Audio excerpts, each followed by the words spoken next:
You're listening to The Paul Higgins Show, where ambitious tech consultants come to unlock their potential. After 18 years as a global leader, I launched several businesses culminating in a successful exit. I'm sharing what I learned, plus what's working now from mentoring tech consultants. You will hear leaders within our industry to help you build a business you love that allows you to do what you want.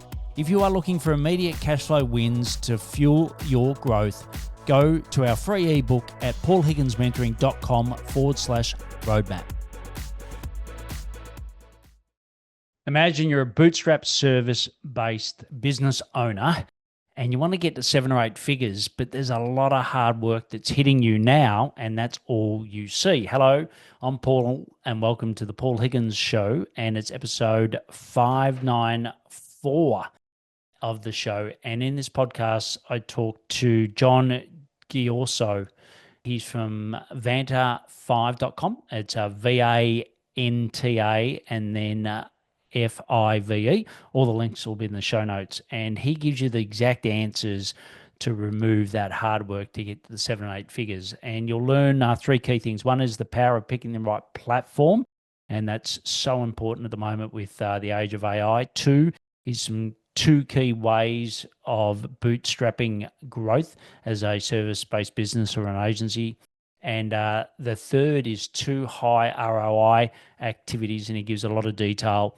And he has built 2 agencies based on what he's done himself. John founded Orca Pacific in 2018, which is a full-service Amazon agency. And over the following decade, he built it up as one of the world's leading e-commerce agencies, in particular Amazon. He then made the decision to sell Orca, to Media Monks S4 Capital, and stayed on for 3 years to complete his earnout and further expand the business into the enterprise market. In 2023, he decided to retire, but quickly realized that wasn't for him. He's now in the process of building a new company, a venture studio, that aims to launch 5 marketing agencies over the next 2 years. While the studio is yet to be named, well, it actually is now. As I said, it's Vanta5.com. It's going to be brilliantly poised to grow. Unlike the last time around, he's building in public, so he shares a lot of what he's learned from all of his success in public. And I strongly recommend that you, watch John on YouTube at the Paul Higgins Mentoring, and also that you check John's LinkedIn profile, which will be in the show notes. So what I'm going to do now is hand you over to John from Vanta5.com. John, wonderful to have you here. Yeah, thanks, Paul. Thanks for having me. Yeah, well, I get a lot of people that reach out to me to want to come on the podcast, but when I read your background, which I've just announced to you listening, fantastic, successful journey, but I also like what you're about to venture into. I'm really excited to have you on for those reasons. But what I'd like to do is just kick off with, you've been in the shoes of some of you listening, which is a freelancer. Then you ended up building a 150-person service business with 8 figures, and had a successful exit. Tell us a little bit about that journey from freelancer to agency, and in particular, what some of your learnings are to help some of us that are in a similar space now. Yeah, I mean, so I kind of had the same start as most agency founders. I was sort of the accidental agency founder. I was a guy doing some stuff for a couple clients and realized there was more demand, and I'll give you a little more detail on this, but went out and signed the demand and then realized I needed help and hired a person and then hired another person and then went, oh, wait a minute, I think this is an agency. I probably didn't realize that until, I was up to 10 people doing stuff for clients, and then it's like, oh, this is a business.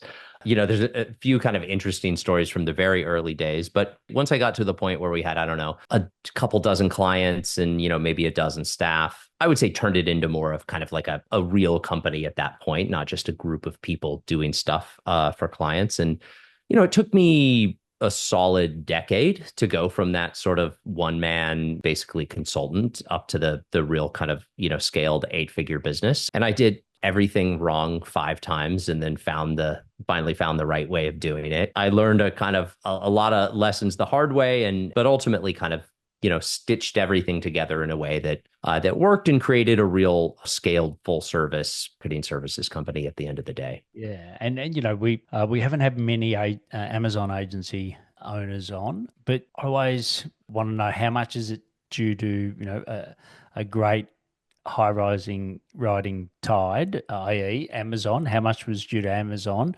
driving the demand versus how much you generated yourself? Like, have you got a feel for the split between the two of those? It's hard to say, but let's just say 50-50. I think, could I have built the business I built, in a domain that didn't take off in the way Amazon did? No, I don't think I could have. I think I could have built a business. I don't think it would have been as successful. That being said, I had a lot of peers and competitors that blamed out completely, never got to the size I did, started at the same time, and this is not me bragging, but just objectively did not accomplish what I accomplished. On the other side of that, I have peer companies that started when I started that became far bigger than my business. My business was 8 figures. I had competitors that started at the same time that are well into the 9 figures. That's why I say, I think I did pretty well. I sort of called the right shot in terms of Amazon's going to become a very large company, and I want to be sort of part of that world as it happens. And then, I executed pretty well. But again, if I was at, 7 out of 10, there's some 10 out of 10s, and then there's a lot of 1 and 2 out of 10s out there. I think, what's relative for John's story for you listening is, which is going to be the platform that, performs best with AI, I suppose. And, I think ultimately, well, normally it comes down to those that have got the biggest, deepest pockets and that own the market shares. The ones like Salesforce, Oracle backed by NetSuite, etc., seem to be the obvious ones, but there's also a lot of up and coming ones. For you at the time, like, how did you go about making the decision that Amazon was going to be the one that was going to be the winner versus, picking something else? This concept, by the way, is the sort of like obsession I've had over the last 20 years. Like, my basically like real intrinsic drive in terms of my previous company and now the new thing I'm doing is to basically try to answer this question. And not just to try to answer it in an academic or philosophical way, but to answer it and then go out and take action and make money based on that answer, or answers, I should say, in the case of the new business. In the early days, I started spending a bunch of time. I lived in Seattle. I started spending a bunch of time with people that worked at Amazon through business connections because I had some clients, but also just through personal connections. And, started studying Jeff Bezos and what he was trying to accomplish. And, this is 2008, right? So this is back before Bezos is a household name and Amazon's a trillion-dollar company, et cetera. They were sort of an up and coming, internet retail, like they were a meaningful company, but they were far, far smaller than they are now. And it became really clear to me that what they had already accomplished, if you just continued to project that out, they were going to be one of the biggest companies in the world. This isn't like 2001, right? It's 2008. So they'd accomplished a lot in certain categories. If you were in consumer electronics, Amazon was an important customer for you in 2008, 2010, right? If you were in books, if you were selling music, et cetera, they were a big customer. But for all the other product categories, they were this weird little niche sort of garage sale thing. And really at that point, all you had to do was say, if they take the same amount of share in every consumer product category and some industrial categories that they've taken in media and electronics, they will be, you just do the numbers, they'll be one of the biggest companies on the planet, and they will be the biggest retailer in the US. And so that became a pretty obvious thing to me and not to almost anybody else, which I thought was really weird. It's then from there, again, I was young, right? I was like 25. Then I had to figure out, like, how do you actually make money? Like, I know I'm right about this thing. I could just go out and buy the stock, which I did. But beyond that, like, how do you make money? And then enter, okay, I'm going to build an agency attached to this giant growing platform company. And I think that decision and that bet in the agency world is extremely important. Maybe it's important in any business, but in particular in agencies, being able to have some level of confidence in your ability to sort of project out the future and see where the world's going it's really important because you can run the best agency in the world. And if you are an NFT agency, you're done. It's cooked, right? Like, so yes, you have to execute, but you also you have to be able to kind of pick the right horse. Yeah, look, I think that's so important. And I'll declare, and if you've been listening for a while, that my partner and I didn't get that right. We loved the product. And then all of the corporate due diligence that I did, because, I used to buy $1 billion companies back in my Coke days, and all of the fact that, Coca-Cola, was 150 plus years old and, one of the most successful companies in the world. I didn't put the two and two together. I picked a platform player that I loved the platform, but didn't really research it. And when it was bought by a large multinational, an American company, what I did do is quickly realize that they were going to do nothing with it. They were actually going to make it smaller. So I at least knew them, but I'd already spent 4 or 5 years building a large team supporting a platform that really, wasn't going to go anywhere. So I think that's critical. If you're just starting out, really do that research. As John said, I think that's critical on who's going to win the play. Most of the time it is the large incumbents, but like you said, John, then it's more competitive, right? Because there's more people in that field. But I think that is a critical decision. Get that right, and then yes, it can make a difference. And for example, I've just moved to go high level, and someone been on the platform since 2019 as a partner, so they're doing really well because they saw what not many other people saw. I think that's critical. I think that's a really rich insight. I suppose if you then go to the 50% of what you did, let's say 50% Amazon's growth, 50% is what you did, unlock some key secrets that you learn along the way on how to grow a bootstrapped service business. Yeah, so I think with an agency, there's two kind of fundamental parts. There's delivery and then there's growth, Yeah. and both need to be effectively systematized in a way that is both effective and capital efficient. And that's sort of a never-ending exercise because if you do it well, they'll grow, and then you'll hit a point at which stuff stops scaling and breaks and you have to kind of do it again. Typically, I'm in the process of building multiple agencies again right now. So I'm sort of like in this world, in this 0 to 1 world again. I've consulted with a lot of small agencies. I know a lot of, founders of 8 and 9 figure agencies, and they all the ones that work, all Yeah. kind of follow the same general trajectory, which is first you just do stuff that clients like. And you can do it in a pretty haphazard way. I mean, from a structure standpoint, you need to deliver high quality work, but like you have some clients and you make them happy. Yeah. Then you have to figure out, once you're around 10 people, almost all your people are delivery, right? You have a bunch of delivery people. It's usually super flat. They all just kind of report to you, the CEO, founder. Then you have to figure out a way to systematize that because it'll start to break. Then usually what happens is you systematize that, and then typically agencies start heading towards a plateau in the kind of lower to middle 7 figures. So 3, 4, 5 million, they head towards a plateau and they don't know this oftentimes until they hit it. Yes. But the reason is because they have a churn rate. Everyone has churn, and churn starts to equalize growth. The reason it starts to equalize growth is because they don't have scalable growth systems in place. Usually, whether they preempt this or learn it the hard way, most agencies in the, let's say $3 to $6 million ARR range have to then start building out a systematized like growth team, I would say, but it frankly is less about the individual people doing it and more about the approach. So Yes. this is where you get into scalable, capital efficient, sort of multi-channel growth, which, I can talk in detail about if you want.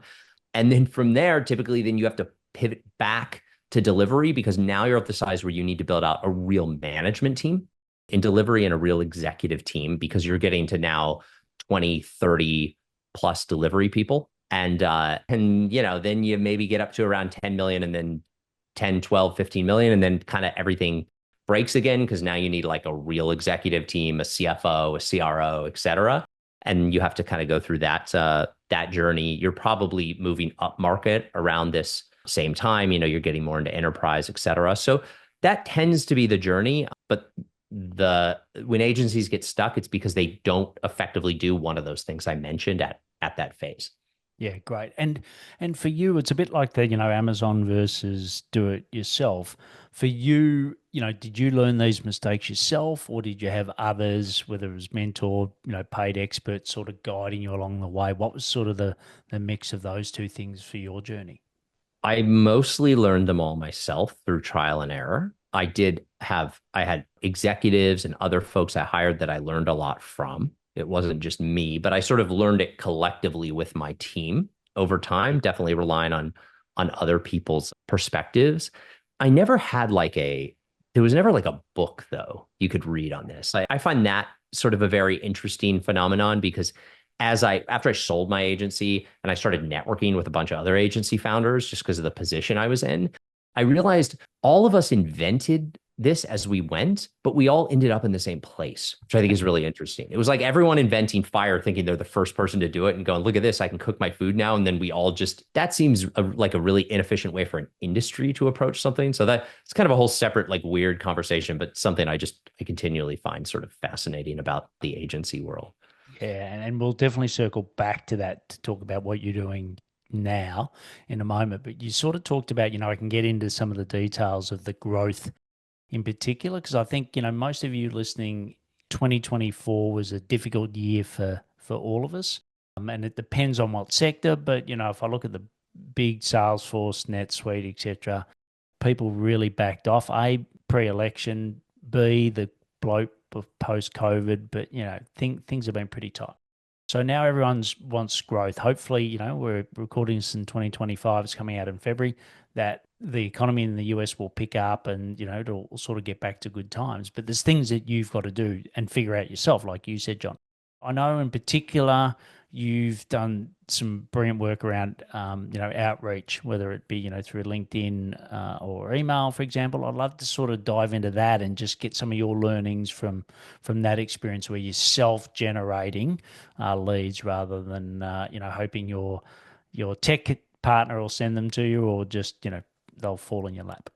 Yeah. So, I mean, most agencies under 5 million ARR, in fact, a lot under 10 are basically reliant on referrals, partnerships, word of mouth, maybe some SEO, and they're doing some blogs and stuff, but primarily sort of like unreliable, unscalable inbound, basically. Right. Yes. And I'm not even criticizing this. Like I also did the same thing for a number of years and it'll work. It just at some point it hits kind of a ceiling. So for me, if you're at a point as an agency where you really want more kind of repeatable, reliable, scalable growth, there's a couple, and this is going to sound very self-serving because I have businesses that do this, but it's actually the opposite where I have businesses that do this because I did it myself and it worked Yes. so well. I think the two of the highest ROI channels, and certainly there's other things that are working well, but two that I've really narrowed in on.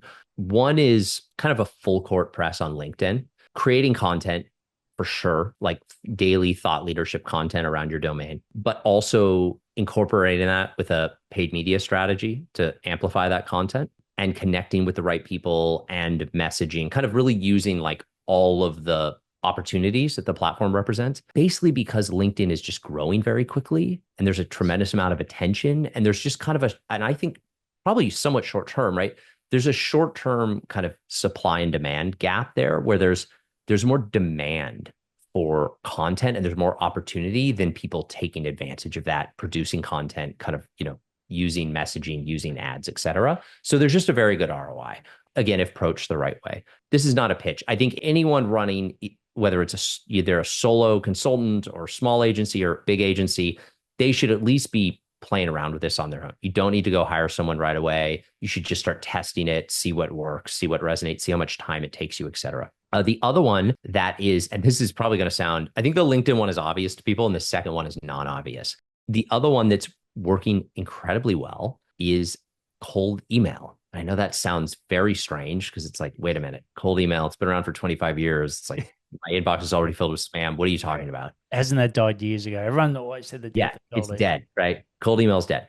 Okay, so generic mass communication, spray and pray cold email is dead. It's very, very dead. It's a total waste of time. There's downside reputational risk. Don't do it. It's stupid. That being said, there is a renaissance happening in outbound communication in general, but in particular email because it can scale more because of AI. Because AI is allowing savvy marketers to basically replicate human communication on a one-to-one quality scale, meaning I can write with automation an email that would take an SDR 3 hours of research, of handcrafting it, of knowing about the prospect, going on their LinkedIn, listening to podcasts they were on, going to their website, looking at job boards, like real research, crafting this email. And I can do that across 30,000 emails a month. I say I actually can't do it, but the Yes. company I have can do it, and certainly others as well. That is something that, again, if deployed in the right way, strategically, high quality communication, the right research and lists, is incredibly powerful, because basically what you're doing is replicating a 10-person outbound sales team with marketing and automation. Again, we'll see. Maybe that door will close at some point, but in terms of like right now opportunities, that is one I'd highly recommend. There's other stuff on my list too, but I know I've talked a lot, so I'll pause there. No, no, I think that's great. And look, I concur with you with LinkedIn, and and I think the opportunity gap. I know I got into it early, but even since 2019, there's still that demand supply is there. So totally agree with you there. So, if you're not do content, it was interesting. I just started working with someone that Zoho partner hadn't been doing any content, and we've been tracking his profile engagements. How many people are viewing his profile, and it's like a hockey stick since he's been doing good quality content. So the results are there, but he's also now getting a lot of inbound requests.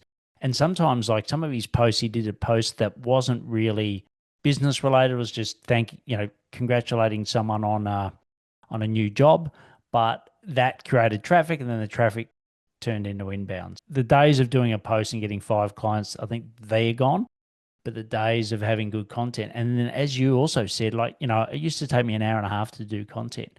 Now it takes me half an hour to do 3 posts in a newsletter because of using AI. I use Claude, but I'm using AI that it's still my voice and it's taking from all my other posts, etc. So it's still me, but I'm just doing the editing now.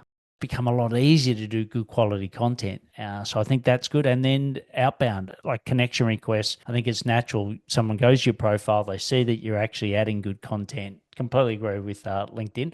And we've got LinkedIn playbooks that are specific to tech consultants, etc. So just reach out if you want those. But then I think this cold email, I must admit, for myself and most of the clients that I've worked with, it's been sort of a bit hit and miss. And I think it's you start it, it doesn't work, and then you say, oh, that's right. Everyone's perception is turned into reality, but you just haven't given it the time. For you, you sort of talked about lists, you talked about messages. If you break each of the components, what do you think most people miss that you see in cold email?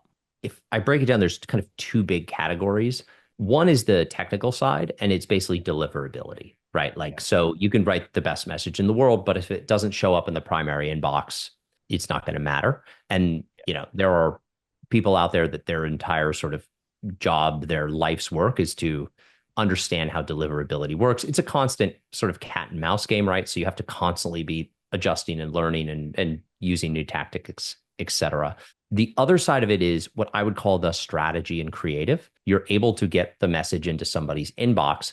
What are you actually saying to them? Yes. And this gets much more into the sort of art of it and psychology and ability to write great copy, because everyone's received a million cold emails, right? Spam, and it's none of it is compelling. It's basically all just trying to trick you or sort of like mislead you or browbeat you into kind of returning a message. So, I think the way you need to approach it is you need to take kind of like what a best in class SDR would do Yes. personally. And then you need to sort of replicate that in a way that works at scale. But what's fascinating about this is, if I were to say we're going to do customized outbound messaging 3 years ago, that customization was basically Mad Libs. It was like, hello, insert name. I see that you went to college in insert school, you live in insert whatever, right? But it's like, it's gimmicky. We're now at the place where, because of AI, uh, you can craft messaging that is really genuinely value additive and contextual and human. And that will resonate. It will absolutely resonate with people, especially if you're focused on adding more value in the message than the person on the other side has to kind of expend. So what I mean by this is it takes them 15 seconds to read the email. You've provided something that is worth 10 minutes for them, Yes. right? The next step, it takes them 2 minutes to respond. You send them back something that feels like it's 5 hours worth of work for free, Yeah. right? So it's like you're constantly kind of adding value, doing work, and it is work, but a lot of it's automated for free as you pull them down into a sales funnel. And then, of course, at some point, you have an actual human get on the phone with them, get on a Zoom call, and now it's kind of in the sales bucket from marketing. But yeah, I think it's deep kind of understanding of psychology, empathy, genuinely attempting to sort of make that person's day a little bit better, make them a little more educated. And this also, by the way, if you approach it in this way, it eliminates all the downside, which there is real downside of outbound if you don't do it in the right way. You can burn your TAMs, you could get a bad reputation. So that is yeah, that's what those are the two big buckets. Yeah, look, I think that's true. And I think on the deliverability piece, as John said, get an expert to help you. I think that's, yes, AI can sort of help a little bit and can do some testing, etc. But I think ultimately you got to get someone in your team or someone external to help. But I think on the messaging bit, I had an example last week where, I get so many requests to, help with my YouTube channel. Go and have a look at it. Paul Liggins Mentoring. It's got great information on it, but it's not at the level we would like it to be, right? And it's sort of a list of priorities of what do you get right. But I get so many outreach. But a guy actually took the time to give me some really insightful information. And yes, he was from Bangladesh. And, if you look at it generically, nothing against anyone from Bangladesh, but if you look at some countries that spend the most amount of, normally send you the most amount of spam, it's like you instantly discredit that. But I just looked at what he wrote and it was like, this is really good. Like, this is really helpful. So to Yeah. John's point, then I'm like, okay, I'll listen to you. And we sort of went back and forth. Then we had a call, and now he's doing a little project for us. But he earned that right because it was a really good cold email. And it came out from all of the noise of the ones that I get. So I think it's like anything in life, email's still here to be around. It's just if you do it really well, you'll get rewarded. And if you don't, you'll fall in the buckets of everyone else. And the last point, just to build on John's, is always send something that you'd love to receive. I think that's the simplest message out of all of this. And you get a template, someone offers you a template, you do it, you send the template out, and you're thinking, if I got this, would I ever use it? If the answer is no, well, there is the answer, right? Go to it. So look, it's brilliant. We've sort of talked about pick your platform. That's really important. We've talked about how you bootstrap growth from a high level around, and then we've sort of got into some of the details, in particular cold email, which is great around deliverability and also the art of messages. And just a reminder, it's John Ghiorso on 594. And in his LinkedIn profile, he's got all of those other companies that he's been very kind and not directly mentioning them. But, what I love about John is he practices what he preaches. So, he only has those companies because he knows that it works and then he offers it to others. He doesn't come from a point of view of getting on the podcast selling them. But let's now go forward to today. So you've got vanta5.com. So that's VANTA 5.com, where you're looking to do something that I think a lot of people have looked to do in the past, and we've talked about this, but don't always haven't always been successful. Is take all of your IP, all of your knowledge, and help other agencies grow in an easier way. So sort of take us a little bit to what's happening, and then we'll go into the rapid fire. Yeah, so what I mentioned earlier about this sort of realization I had that most agencies kind of actually end up following the same path that are successful, even if they don't know they're following this pretty well trodden path. It was a bit of a revelation to me. The long and short of it is Vanta 5 is a venture studio that's starting multiple agencies. At this point, we're on track to launch one per quarter. That's sort of our ambition. We're early days, so we have two companies that are currently up and running. And then we have, hopefully three more this year that we'll be launching. But the idea basically is we find these sort of emerging domains, right? Where we think a supply and demand mismatch. There's opportunity for coming in with a premium level service, kind of professionalizing and taking full advantage of some sort of technological trend or platform trend that's creating an opportunity in the market, but that most companies don't have the deep specialization or time to jump in and take full advantage of. So first one is a company called Influent, and it's a full service LinkedIn agency. See previous comments, right? Second one is a company called Longbow. It is a done for you, kind of full service outbound email agency. So, kind of plug us into your strategy and we'll do all the work. And then from there, we have other companies we're sort of ideating, but yeah, the concept is to, go out, find kind of a world-class operator CEO that has deep domain expertise, combine that with, some cash. And my operating model that I, again, like learned through a lot of blood, sweat, and tears, and then to go out and sort of capture demand in various fields and hopefully deliver a really high quality service. And then most of them have a bigger ambition, right? Because this is early days. So it's like the cold email company, for example. We want to be the best in the world at cold email. We also want to build this into an 8-figure agency. And I don't think the way we're going to do that is to be doing cold email across 300 clients. Maybe, but like to us, this represents a foothold in a broader AI transformation of outbound and RevOps. And ultimately, like that's what the company is using artificial intelligence to transform go-to-market systems for B2B companies. And, so we sort of start with this niche. We want to do a great job at it, niche foothold. And then as we generate more revenue, kind of expand out the mandate from there. Brilliant, brilliant. Well, like I said, you can find out more. Links will be in the show notes, but it's vander5.com. So what we're going to do now is take a moment. We're going to thank our sponsors, and then we'll come back and go into the rapid fire. Running a tech consulting business can feel like a solo journey, but what if you didn't have to navigate it alone? Introducing the Tech Collective, your go-to resource for tackling those burning questions and unlocking your potential. Join a dynamic collective of experienced tech consultants ready to share insights, strategies, and support to help you today. Grappling with sales, clients, team challenges, our Tech Collective has your back. Join us today at paulhigginsmentoring.com/TC. There's a link in the show notes. There's a small application, and as a thank you for being a listener, enter the coupon code TC, capital TC25 at checkout. That's TC25 to get 25% off. Visit paulhigginsmentoring.com/TC today. So, John, ready for the rapid fire? I'm ready. All right, brilliant. Well, look, you've had huge success. So let us into your world of what are some of the daily habits you do to be as successful as you have been? I meditate in the morning and I read. I spend a lot of my productive time reading, like nonfiction. I think people need to flip that ratio.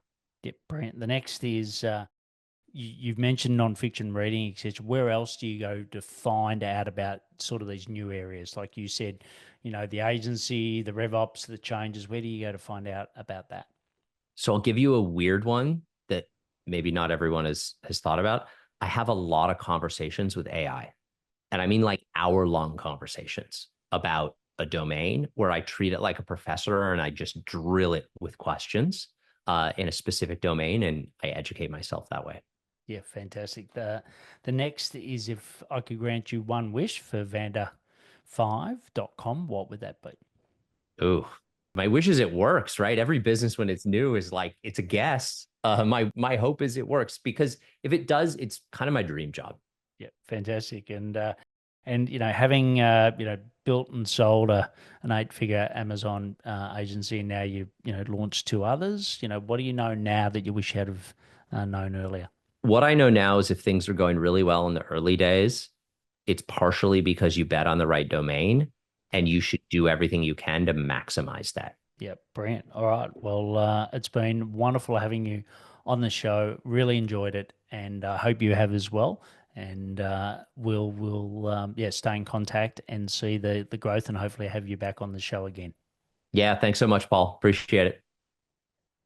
What a great interview with John. So, as I said, reach out to him on LinkedIn and thank him for what he shared, but also ask him some questions. And I know that you may be driving at the moment. You're thinking, how do I remember all these actions? What I do is use Siri to say, create a note, and then leave the action. And when you get back in the office, do it. So that's a way that you can either be walking, driving, or whatever, and still add value or get value from this podcast. Share it with your peers. They will love it and they're going to thank you for it. And also remember to watch the episode at the Paul Higgins Mentoring YouTube channel. And if you like what you see, please subscribe. I'll see you next time on the Paul Higgins Show. Time for action. Let me know what you implemented from the show. I promise to respond. Plus, get the Tech Consultants Roadmap at paulhigginsmentoring.com/roadmap.